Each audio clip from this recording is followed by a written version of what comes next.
ಇನ್ನು ಸಚಿವಗಿರಿಗಾಗಿ ಶುರುವಾಯ್ತಾ ಮೂಲ ವಲಸಿಗರ ಪೈಪೋಟಿ. ಬಂಡಾಯದ ಬಾವುಟವನ್ನ ಹಾರಿಸಿದ್ರ ಮೂಲ ಬಿಜೆಪಿಗರು. ಒಂದ್ ಕಡೆ ವಲಸಿಗರು ಸಚಿವ ಸ್ಥಾನ ಸಿಗುತ್ತೆ ಅನ್ನೋ ನಿರೀಕ್ಷೆಯಲ್ಲಿದ್ದಾರೆ. ಆ ಒಂದು ಒತ್ತಡ ಮುಖ್ಯಮಂತ್ರಿ BSY ಅವ್ರಿಗೂ ಕೂಡ ಇದೆ. ಆದ್ರೆ ಈಗ ಮೂಲ ಬಿಜೆಪಿಗರು ಬಂಡಾಯದ ಬಾವುಟವನ್ನ ಹಾರಿಸೋದಕ್ಕೆ ರೆಡಿ ಆಗಿದ್ದಾರೆ. ಅಂದ್ರೆ ಅಬ್ಜೆಕ್ಷನ್ ಮಾಡ್ತಾ ಇದ್ದಾರೆ. ಸೋತವರಿಗೆ ಮಣೆ ಹಾಕಿದ್ದಕ್ಕೆ ಶುರುವಾಯ್ತಾ ಅಪಸ್ವರ. ಇನ್ನಷ್ಟು ಕಗ್ಗಂಟಾಗುತ್ತಾ ಸಚಿವ ಸಂಪುಟ ವಿಸ್ತರಣೆ. ಯಾಕಂದ್ರೆ ಸೋತವರಿಗೆ ಮಣೆ ಹಾಕ್ತಿರುವಂತದ್ದು ಈಗ ಮೂಲ ಬಿಜೆಪಿಗರ ಕೆಂಗಣ್ಣಿಗೆ ಗುರಿಯಾಗ್ತಿದ ನಿರ್ಧಾರ. ಹಾಗಾಗಿ ಈ ಸರ್ಕಾರ ರಚನೆಗೆ ಕಾರಣವಾದಂತ ವಲಸಿಗರು ಮತ್ತು ಮೂಲ ಬಿಜೆಪಿಗರು ಬಂಡಾಯದ ಬಾವುಟ ಹಾರಿಸಿದ್ರ ಮೂಲ ಬಿಜೆಪಿಗರು ಅನ್ನೋದು. ಯಾಕಂದ್ರೆ ಸರ್ಕಾರ ರಚನೆಗೆ ಎಷ್ಟು ಈ ವಲಸಿಗರು ಮುಖ್ಯನೋ ಇಷ್ಟು ಸೀಟನ್ನ ಗೆಲ್ಲೋದಕ್ಕೆ ಬಿಜೆಪಿ ಶಾಸಕರು ಕೂಡ ಅವರು ಕೂಡ ಮುಖ್ಯ ಆಗ್ತಾರೆ. ಯಾಕಂದ್ರೆ ಅಷ್ಟೊಂದು ಆಲ್ಮೋಸ್ಟ್ ಮೆಜಾರಿಟಿ ಹತ್ರಕ್ಕೆ ಬರಬೇಕು ಅಂದ್ರೆ ಅವ್ರು ಗೆಲ್ಲಬೇಕಾಗಿತ್ತು. ಆಲ್ಮೋಸ್ಟ್ ಹತ್ರ ಬರೋದಕ್ಕೆ ನಂತರ ಈ ವಲಸಿಗರು ಬಂದು ಸಪೋರ್ಟ್ ಕೊಟ್ಟಿರೋದು.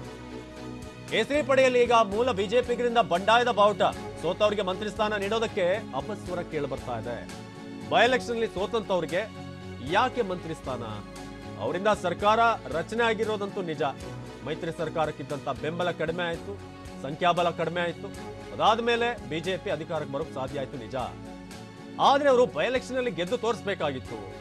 ಸೋತವ್ರಿಗೆ ಯಾಕೆ ಮಣೆ ಹಾಕೋದು? 4-5 ಬಾರಿ ನಾವು ಕೂಡ ಶಾಸಕರಾಗಿದ್ದೇವೆ, ಹಾಗಾಗಿ ನಮಗೂ ಕೂಡ ಮಂತ್ರಿಗಿರಿ ಕೊಡಿ ಅಂತ ಮೂಲ ಬಿಜೆಪಿಗರು ಈಗ ಒತ್ತಾಯ ಮಾಡ್ತಿದ್ದಾರೆ.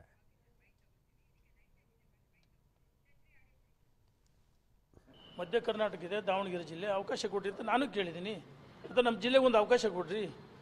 ನಾನು ಹೇಳಿದ್ದೀನಿ ಶೈಕ್ಷಣಿಕವಾಗಿ ಎಲ್ಲ ರೀತಿ ಮುಂದುವರಂಥ ಜಿಲ್ಲೆ ಮಧ್ಯ ಕರ್ನಾಟಕ ಅವಕಾಶ ಕೊಡ್ರಿ ಅಂತ ಕೇಳಿದ್ದೀವಿ. ಆದರೆ ಆದಿಲ್ ಬೀದಿಲಿ ರಂಪ ಮಾಡಲ್ಲ.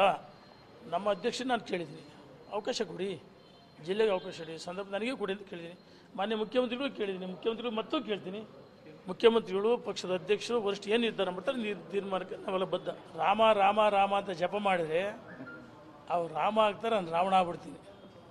ಅದಕ್ಕೋಸ್ಕರ ಯಾವ ಸಂದರ್ಭದಲ್ಲಿ ಎಲ್ಲಿ ಎಲ್ಲ ವಿಷಯಗಳು ಮುಟ್ಟಿಸ್ಬೇಕು ಅಲ್ಲಿ ಮುಟ್ಟಿಸಿದ್ದೀನಿ.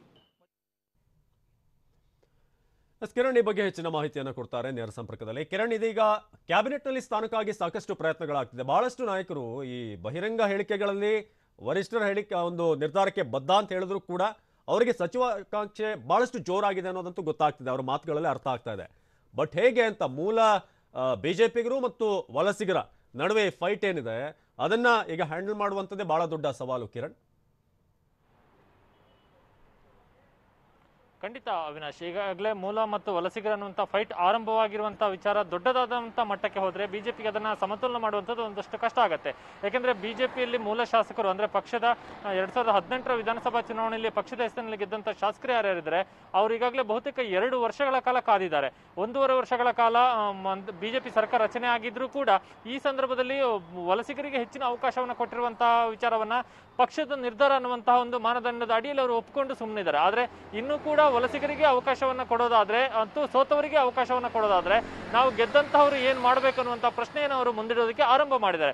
ಇಷ್ಟರವರೆಗೂ ಕೂಡ ಬಿಜೆಪಿ ಶಾಸಕರು ಎಲ್ಲೂ ಕೂಡ ಬಹಿರಂಗವಾಗಿ ತಮ್ಮ ಅಸಮಾಧಾನವನ್ನು ತೋರ್ಪಡಿಸ್ತಿರ್ಲಿಲ್ಲ ಮತ್ತು ನಾಯಕರುಗಳನ್ನ ಭೇಟಿ ಮಾಡಿ ನಮಗೆ ಸಚಿವ ಸ್ಥಾನ ಬೇಕು, ನಾವು ಗೆದ್ದಿದ್ದೇವೆ ಅನ್ನುವಂಥ ಮಾತನ್ನ ಎಲ್ಲೂ ಕೂಡ ಹೇಳ್ತಿರ್ಲಿಲ್ಲ. ಆದರೆ ಈ ಬಾರಿಯ ಸಚಿವ ಸಂಪುಟ ವಿಸ್ತರಣೆಯ ಬೆಳವಣಿಗೆಗಳು ಆರಂಭವಾದ ಬಳಿಕ ಬಿಜೆಪಿ ಶಾಸಕರು ಈಗ ಧೈರ್ಯ ಮಾಡಿ ಮುಂದೆ ಬಂದು ತಮ್ಮ ಒಂದು ಅಭಿಪ್ರಾಯವನ್ನ, ತಮ್ಮ ಆಕಾಂಕ್ಷೆಯನ್ನ ಹೇಳ್ಕೊಳ್ಳೋದಕ್ಕೆ ಆರಂಭ ಮಾಡಿದ್ದಾರೆ.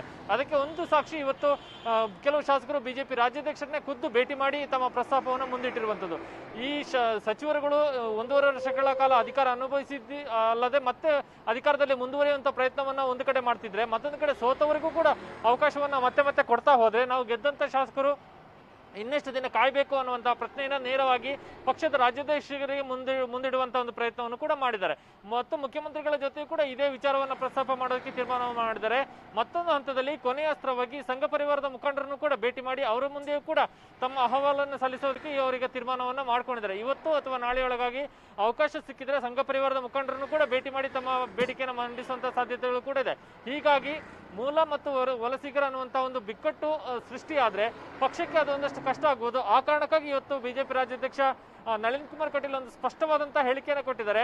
ಪಕ್ಷದ ಬಿಫಾರ್ಮ್ ಪಡೆದು ಯಾರು ಪಕ್ಷದ ಚಿಹ್ನ ಅಡಿಯಲ್ಲಿ ಗೆದ್ದಿರುವಂತಹ ಶಾಸಕರಿದ್ದಾರೋ ಅವರೆಲ್ಲರೂ ಕೂಡ ಬಿಜೆಪಿಯವರೇ. ಹೀಗಾಗಿ ಬಿಜೆಪಿಯಲ್ಲಿ ಈಗ ಸದ್ಯಕ್ಕೆ ಯಾವುದೇ ಮೂಲ ಶಾಸಕರು ಅಥವಾ ವಲಸಿಗ ಶಾಸಕರು ಅಂತ ಯಾವುದೇ ರೀತಿಯಂತ ವರ್ಗಗಳು ಇಲ್ಲ ಅನ್ನುವಂಥ ಮಾತನ್ನು ಕೂಡ ಹೇಳಿದ್ದಾರೆ. ಆ ಮೂಲಕ ಸಂಭಾವ್ಯ ಮೂಲ ಮತ್ತು ವಲಸಿಗ ಭಿನ್ನಮತ ಏರ್ಪಡದಂತಹ ರೀತಿಯಲ್ಲಿ ಎಚ್ಚರಿಕೆಯ ರೂಪದ ಒಂದು ಹೇಳಿಕೆಯನ್ನು ಕೂಡ ಕೊಟ್ಟಿರುವಂತದ್ದು.